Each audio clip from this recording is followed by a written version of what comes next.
I nearly froze on night 4, -5, park near Glacier View, and I made one stupid mistake with my setup. After I figured it out, honestly, the next nights I slept better in a rental SUV than I do in my own bed. And I didn't even know what car I was getting until I landed at the airport. The whole setup had to fit into one checked bag and work basically in any SUV. I work a full-time job and I figured out how to fit this kind of trip into normal life. This is what the channel is about. This is how exactly I build it. The problem is that when you fold the seat on the back, most cars have a step. Like the seat doesn't go completely flat, so you have a step between the seat and the back. So if you throw a mattress on it, you're sleeping on a slope and your head is gonna sink into a gap between the front and the back seat. When you rent an SUV, you never know what kind of SUV you will get at the rental shop. So you need to make the setup in a way that will work for anything. The thing I did is that when I landed, I got to Walmart in that case, and I bought a foam. So it was like a foam mat that it was thick, something like that, maybe 5 centimeters, 7 centimeters, or maybe 5, yeah. And then I bought like a towel. So it was like a medium-sized towel. It was a shower towel. I roll it up and I put it rolled between where the gap was. So the gap was something like this in the car I had. And I put the towel just after the gap, and then I put the foam mat on top of it. This made the step softer so that I didn't feel it on my back while sleeping. So on top of this foam mat, I will put my normal camping mat and sleeping bag. You know, sometimes the solution can be easy. Just a foam and a towel. You don't need a custom platform. You just need to be flat enough to sleep in a way that you don't feel it. This is another very important part of the sleeping setup, the window cover. For this trip, I thought I had everything figured out, and I got this. I'm gonna show you now. I had all this window cover set up. So this is the everything basically I used to cover the windows when I was there.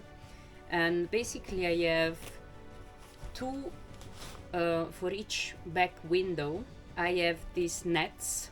So this is 2 nets because one it was too thin.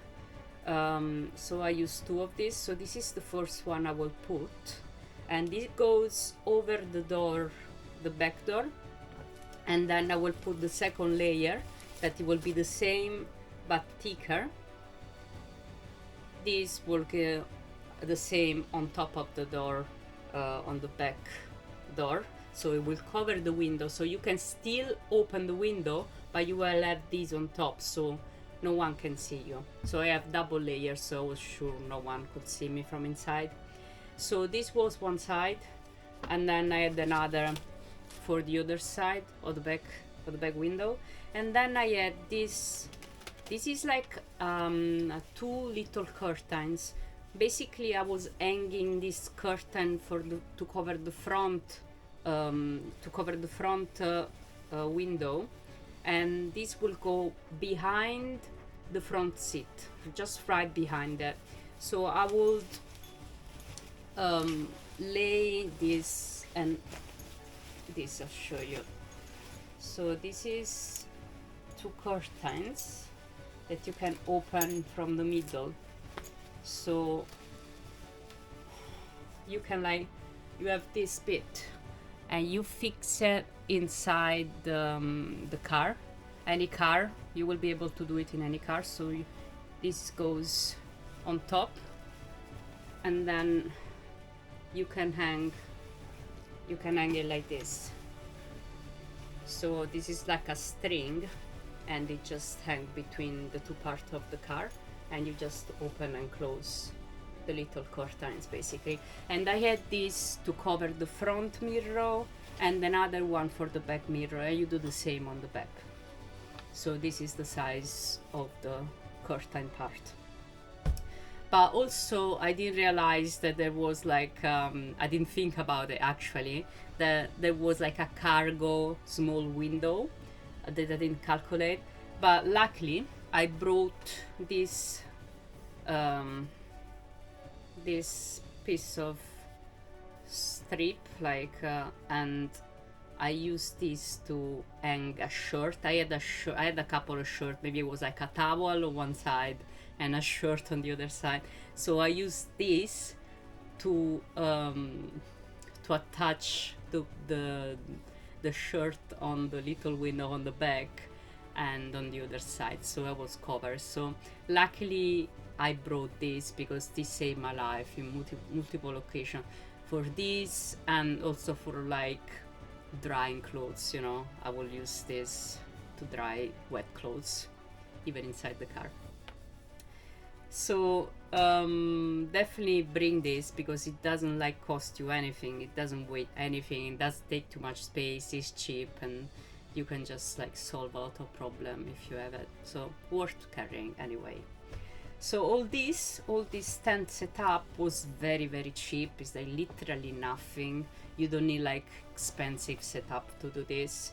So all these, I don't know, maybe I paid £10, even less maybe, yeah, something like that. Super cheap. And you're sorted for any SUV with this. So this cover block all the lights and you can see anything from outside. They also insulate the windows a little bit, because glass lose heat fast, so it keeps the car a little bit more warmer at night. When I was at Glacier View and it dropped to -5, those cover I think made a little bit of difference. If you take one thing from this video, just take window cover, because it's crucial. It doesn't need to be expensive, it just need to be working. For the sleeping bag, I've been using this sleeping bag. This is, I'm gonna tell you the brand in a second. I knew the brand, I just forgot it. This is, oh, it's here. Western Mountaineering. Is it here? This is not cheap bag, but honestly I use this bag summer, winter, mid-season, for everything. It's better to be warm than be cold. So if it's too warm, I'll just unzip it and you can use it to cover yourself, but just a little bit, and have it open. But if it's cold, you want to have this. So this is rated, as I said, is -10, but it's also comfort is -4. So when I was -5 in the car, I was getting a little bit cold. So I used the thing that saved my life in this occasion. If it's like too warm and your sleeping bag doesn't go that low temperature, you can use, I always use, and I'm glad to have, and warmer. I usually, in theory, you should put a couple, 2 or 3, depending on how cold is it. Put it inside your sleeping bag, like maybe 10 minutes before you get in, so you will find a nice and cozy environment. So bring plenty of them. It's better to have more than less for this. They are cheap. You don't need warmer electric blanket or something fancy. You just need this cheap stuff. So you want a bag that is warmer of what you think you need, because the car insulates you a bit, like 5 degrees minus than outside. But if you drop -5, you don't want to be in a sleeping bag that is rated 0. So yeah, get a nice sleeping bag that is warm, and depending on how cold it's gonna get, and use hand warmers. I remember I was parked near Glacier View. I was completely dressed into this sleeping bag, -10. I was very cold.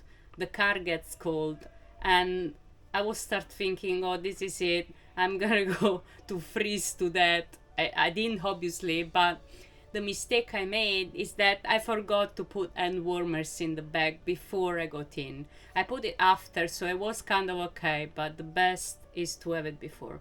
2 at night, put it inside, 1 on the feet, 1 on my core, and you will be fine. So when I started using them, it made a big difference between lying there and being cold and have a nice and good night's sleep. After Glacier View, I never forgot to put them in first. The mattress, I already had it from regular camping. I didn't buy anything new for this. It's just a standard inflatable camping mat, and this is Thermarest Neo here. This is a very good mattress, also not very cheap, but I'd rather spend more for good stuff and be fine than spend for cheap and they will break. So for these few things, I will buy more expensive stuff because I want to be sleeping well. So once the gap that I talked about before was filled, I will put this mat on top, and I could be like sleeping very nice and flat. Also for the pillow, I brought this. This is a Trecology pillow, inflatable one.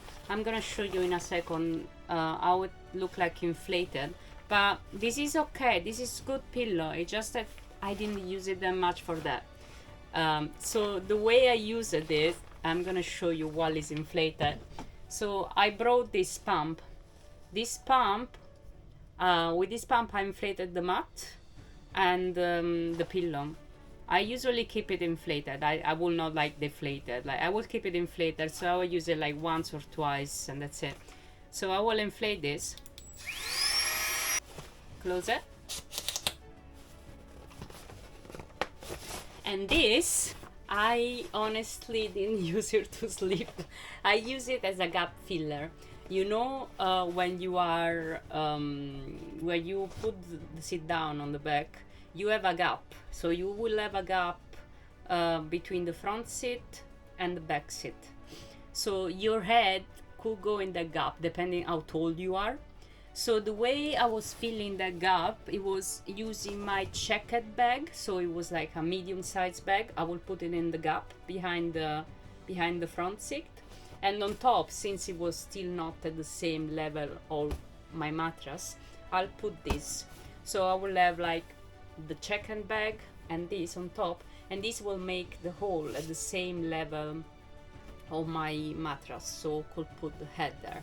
So I didn't use this as a pillow, even if it's like an okay pillow, honestly. But the thing I noticed, do you actually have like a string that you can attach to your sleeping mat for this pillow? But honestly, I noticed it to shuffle a little bit, and I don't feel it comfortable enough. I don't know. I like it to be kind of not here in the pillow. It feels weird to me, even if I deflate it a little bit.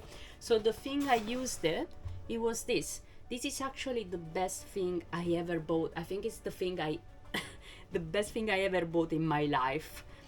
This is travel pillow to put around your neck when you fly, but this is made in a way that you can stuff things in it. So the way I use it is like I use it to save space. So if I can fit anything in my backpack, you know, the hand luggage you can bring on the plane, because nowadays they allow even smaller backpacking as a handbag. So and luggage, sorry. So I will use this. I will stuff stuff in it, usually clothes, and I will use it as a neck pillow, as an extra storage room for flights. But not only that, I use it also as a pillow for my car camping instead of my Trecology pillow, because I found it more comfortable. I don't know, like maybe it's just me, but I like it. So the way I used it is I had my puffy jacket that I literally use every night. This is an amazing puff jacket. I love this jacket. It's like super warm, unbelievable, really. So this is my god, I keep forgetting brands here. This is, again, it's not a cheap one. This is a Salewa jacket, and I'm gonna put all these items in the description so you can check them out. So this jacket is great. I love this jacket. It kept me warm in so many nights. It's literally amazing. I will like stuff this jacket folding like this, and I will stuff it inside this. So this will become my neck pillow. And I can tell you that this is amazingly comfortable, because, you know, this puff jacket is made of gauze, so it's so comfortable. So, you know, you can stuff it in like this. Now I just did it quickly, but you know, you stuff it in, you close it. If I can do it like this. You can use something else as well as a cover. I usually have this because I travel with it, and I will use it as a pillow. Look at this. This is an amazing pillow. Like, you can do it like this, and you can sleep on it. It's so comfortable. It's literally, you can close it like this, you know. And this is so comfortable. I literally use it so much. I love this thing. This is like, you need to get this because this is amazing. When you find out what's the car, what it's like, you just shuffle things around, maybe 2 nights to dial things in, and then you don't really think about it anymore. The whole things, inflate mattress, put the sleeping bag in, cover all the windows, it takes me around 20 minutes, maybe less once you done it few times. It's honestly really quick, and the best part is that setup, it works on any SUV, even if it's not an SUV actually, because I tested it in another car. The foam and towel solution adapts to whatever car you get. You just sort out the gap when you land and buy whatever bits you need when you land. I'm doing Arizona next, and I already rented a Jeep Wrangler Unlimited, which is a completely different shape of the SUV I had in Alaska. I actually bought a small inflatable mat specifically to fill the gap that I already know I will have in the back seat. Same principle basically. I'm doing a full video of that setup until the full trip. But the point is, you don't need a van, you don't need a specific build, but you need a rental SUV or a car, a sleeping bag, warmer that you actually think you need, a window cover, and a bit of foam. If you build a car camping kit from scratch, I made a full breakdown of the kit I brought. The things I brought, the things I regret bringing, and the things I will bring again. This video is already made, and you can find it here. And if you want to see where this setup brings me next, Arizona and whatever comes next, hit subscribe. And I do trip like this around a normal job, and I figure it out how to make them work. This is what the channel is about. So subscribe. See you next video. Bye.